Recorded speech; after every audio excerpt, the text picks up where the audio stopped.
The 24-hour gift. In a bustling city lived three friends, Anna, Mark, and Lucy.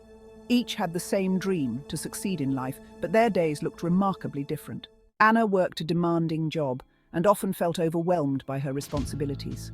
She'd wake up early, rush through her morning routine, and spend her day buried in emails and meetings. By evening, she was too exhausted to pursue her passions or spend time with loved ones. Mark, on the other hand, was a freelance artist. His days were less structured, and while he had ample time, he often found himself procrastinating.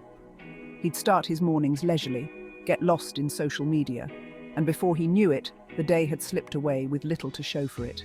Lucy was a single mother working a full-time job while studying for a degree. Her schedule was packed, but she approached each day with a sense of purpose.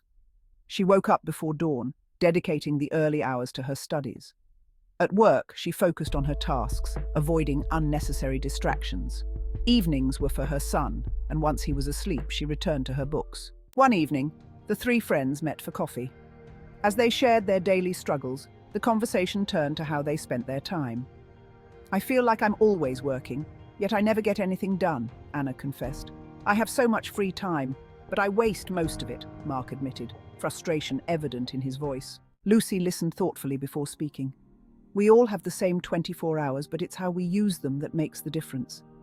I used to feel like you, Anna. And Mark, I know the lure of distractions all too well. But I realized that my time is a gift.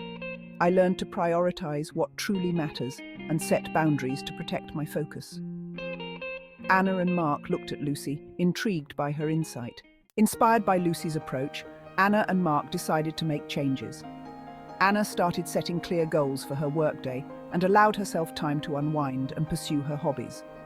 Mark created a schedule to dedicate specific hours to his art and limited his use of social media. Months later, the friends met again. Anna was more relaxed and happier, finding a balance between work and life. Mark had completed several art projects and felt fulfilled.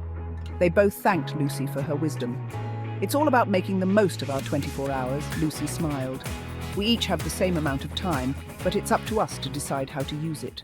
And so the friends learned that time is a precious gift, and by using it wisely, they could achieve their dreams and live fulfilling lives.